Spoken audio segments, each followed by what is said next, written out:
Joining us for our Hamo Chats this afternoon is an old friend of the show. We're very stoked to have him back in the studio this afternoon. The one and only Uso Magic Mark, one half of the Pretty Boys. We had him and the also Pretty Richie. Is that Richard's name? Pretty Richie? Pretty Richie. Pretty Richie. Yeah. I was like, I don't know if that's correct, but we had Magic Mark and Pretty Richie here on the show earlier in July when they were crowned the inaugural New Japan Pro Wrestling Tamashii Tag Team Champions. And some big developments since we last had the brothers in studio.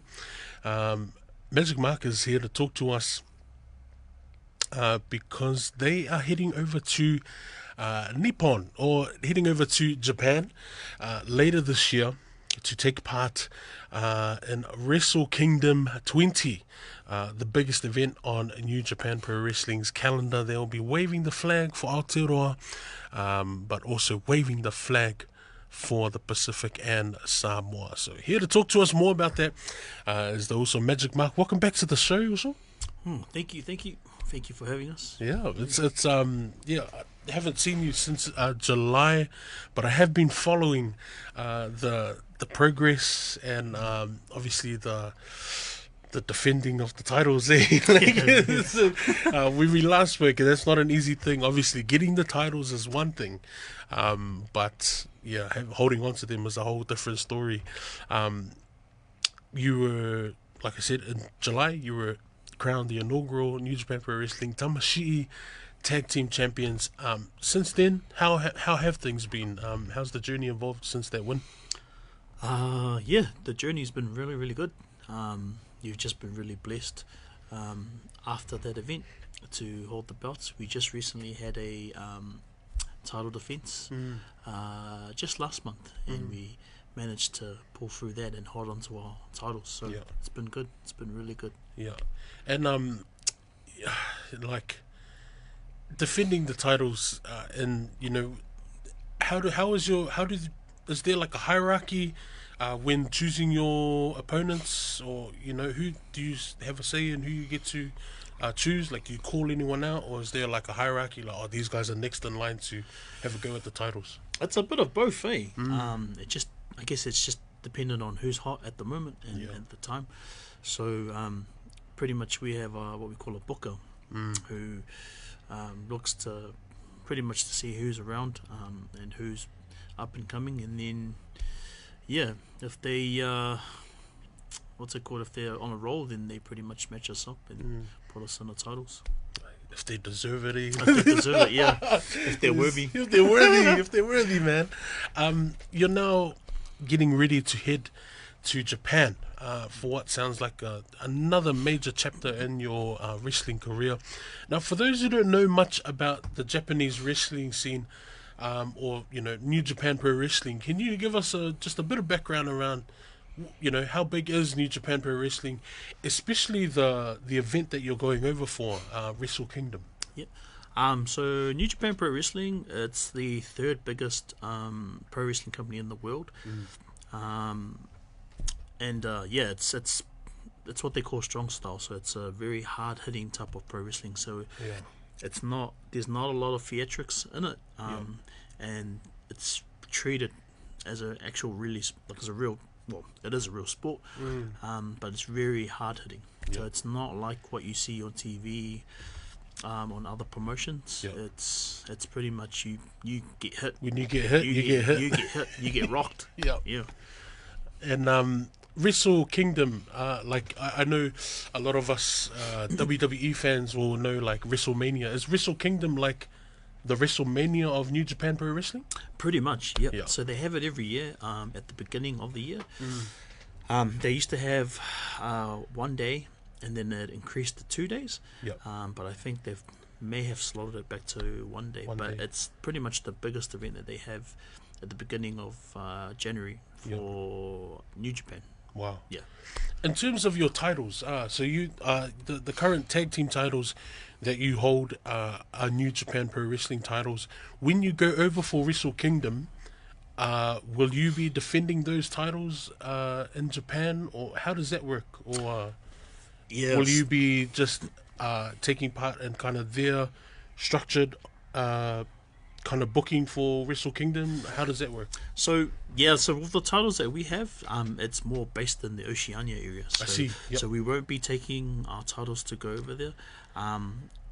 So pretty much the whole point of us going over there is to obviously to be exposed and be amongst everything that's happening there at New Japan, especially particularly Wrestle Kingdom, but also mix and mingle with other promotions and other networks out there, just to get our name even further up. So it's pretty huge for us. Yeah, I know last time we spoke about what the future holds for obviously you and Richie as a tag team, but also as individual fighters in the sport. Heading over to Japan for this trip, what are you hoping? Obviously making connections and kind of exposed to that space in Japan. What else are you hoping to get out of the trip? So hoping to also experience the Japanese culture over there, to eat. Yes. always have to. That's probably the best part of it. But more so to try and make it a career of it. Yeah. Because here in New Zealand, it's here, but it's very niche. Yeah.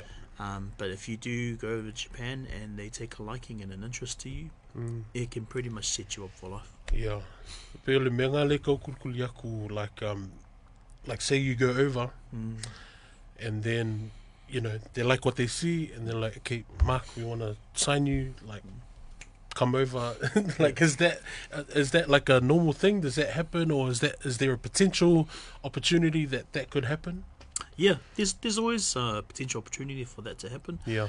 And if it doesn't happen with New Japan, it can happen in other companies that are just a little bit below New Japan. But I mean, obviously for me and Rich, the main goal has always been New Japan Pro Wrestling. Like we live it, we breathe it.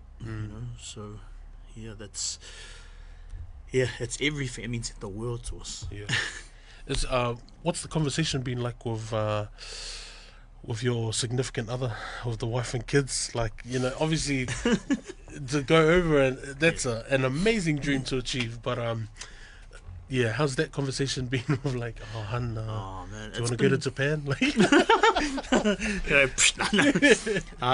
no, it's been really good. My wife, she's been really supportive of it.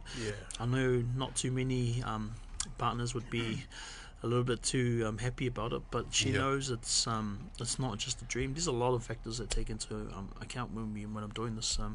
Me and Rich, it's to set up our family, financially, of course, but to also be a role model for my kids, to show them that you can do anything if you put your mind to it, and if you really want it as bad as you say you want it, you will do anything. Beautiful, man.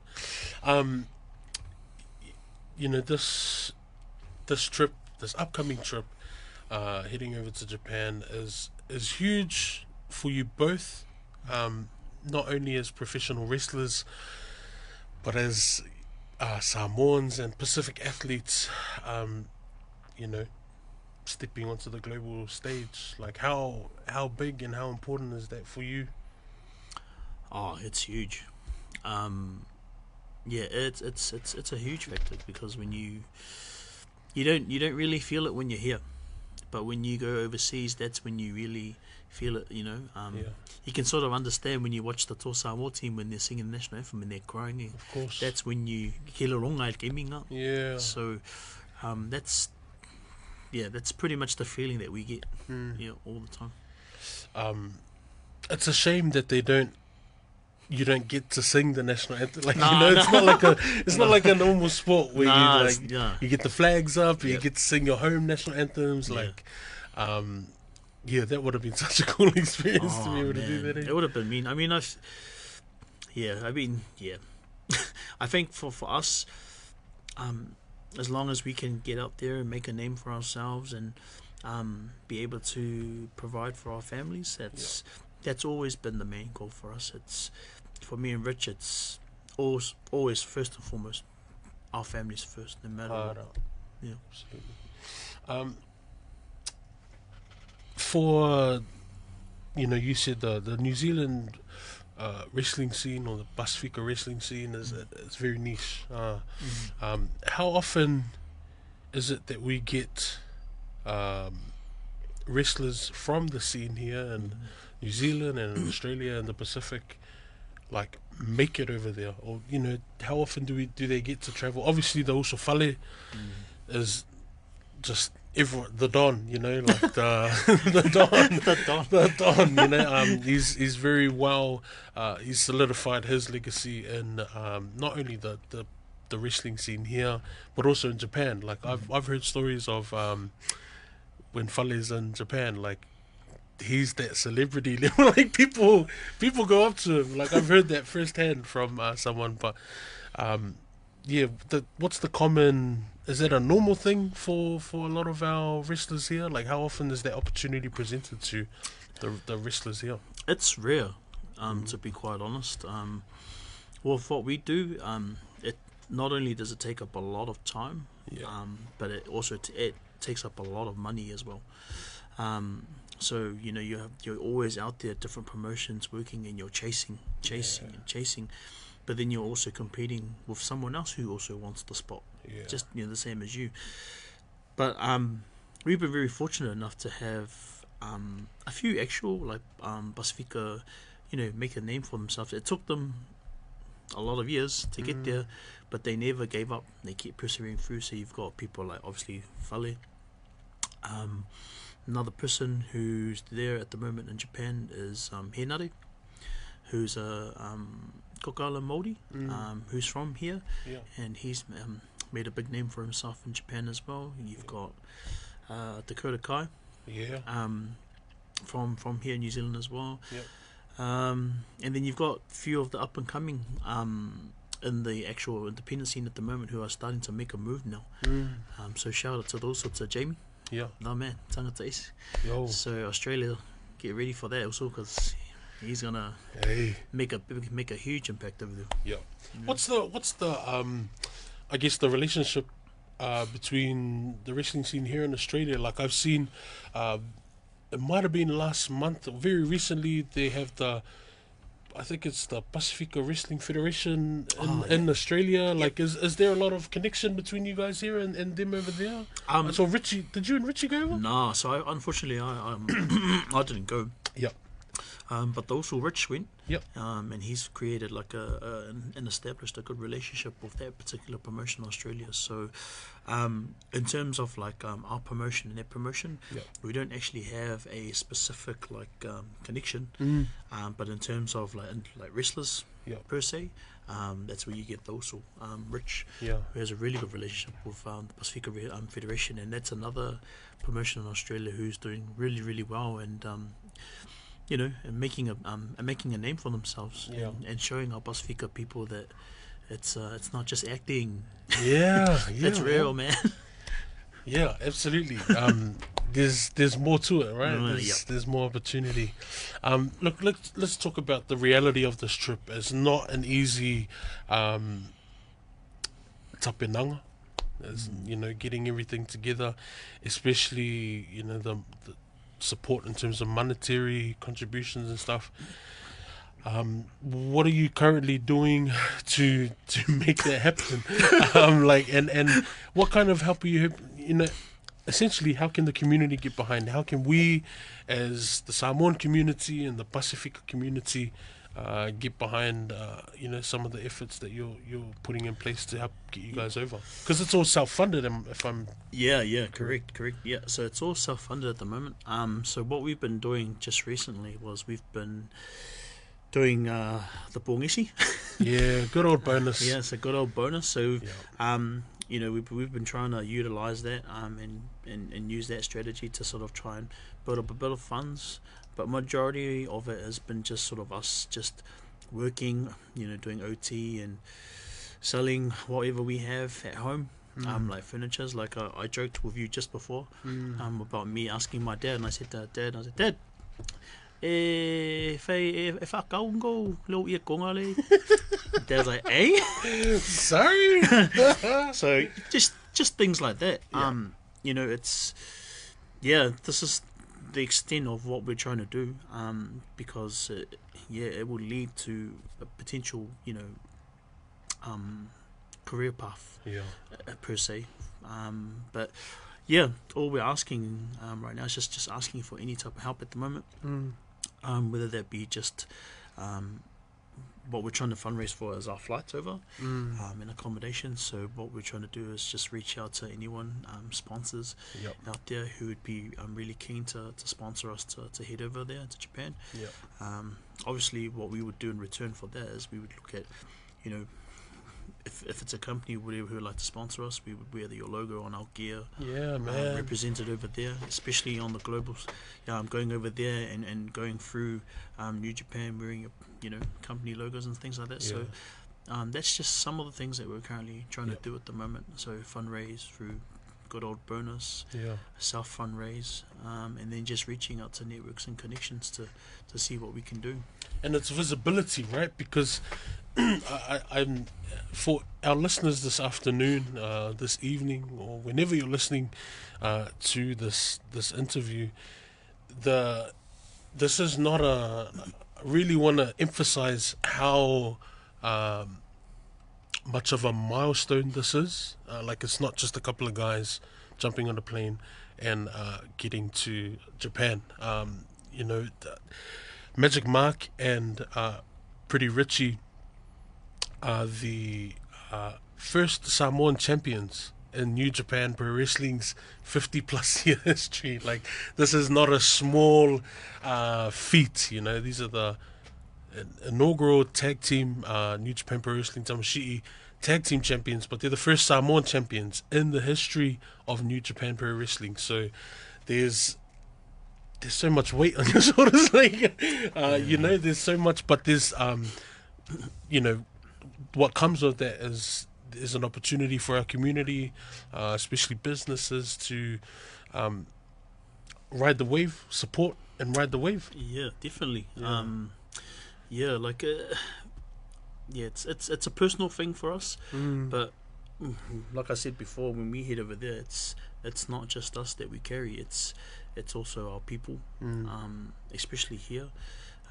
All our Samoan people, all our Pasifika community, we carry with us, and we take it very personally when we head over there, because it's, because we're going to be going over there and having eyes on us. So, Are there any, and we might have mentioned this in the last interview, but for this stage of the journey, from New Zealand heading over to Japan, that's the next step. Is there are there any wrestlers over there that are like low key, like, better look out for these guys, like, and with regards to their attitude towards you? Like, is there any beef? Not real beef, but you know what I mean, like, in terms of you guys as the pretty boys, with anyone over there that's kind of waiting, like, oh man, when these guys get here, bro, they're gonna get it. Like, is there any of that in the lead up to this trip? No, not really. Me and also Rich, we just take it as it comes. So we, not that we know of, but we're looking forward to, when we do head over there, if we do make it over there, looking forward to any sort of challenges or matches that they present to us. This is just like a wrestling fangirl question. Are you going to take the belts over? Or do they stay here? I think they might stay here. So they all stay here. So when me and those will go, they'll stay here. Go get the Japan belts, eh? Yes. That's the goal. That's the goal. Yes. That's the goal. Awesome, man. Look, finally, for anyone who is listening in this afternoon or tuning in, who wants to back you, they want to get behind the vision, the dream, for our first Samoan champions in New Japan Pro Wrestling's history, how can we get involved, or how can we get in touch? How can we show our support?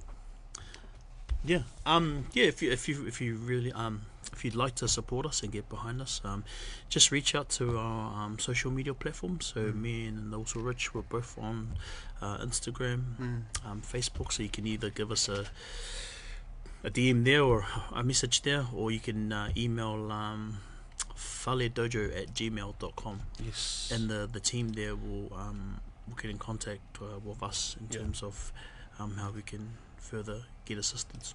Awesome, man.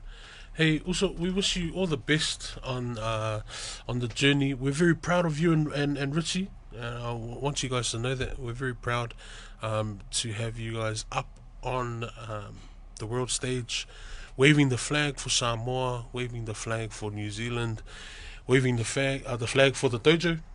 And we hope Japan goes well. Please, if there is anyone who would like to support the brothers and getting them over to Japan for Wrestle Kingdom happening in these will be leaving December 31st, and making their way over. Will be over there in January of 2026. Please get in touch with the team, Fale Dojo, that's FALEDOJO @gmail.com, or you can find them on Facebook, Fale Dojo, or if you follow Magic Mark and Pretty Richie on Instagram, drop them a message. And what an amazing opportunity. Wishing you all the best. Love and blessings also to you and also Richie, as well as your families and the Fale Dojo team. Shout out to the Uso Ite. We look forward to seeing you in Japan at the end of the year. Awesome. Thank you so much.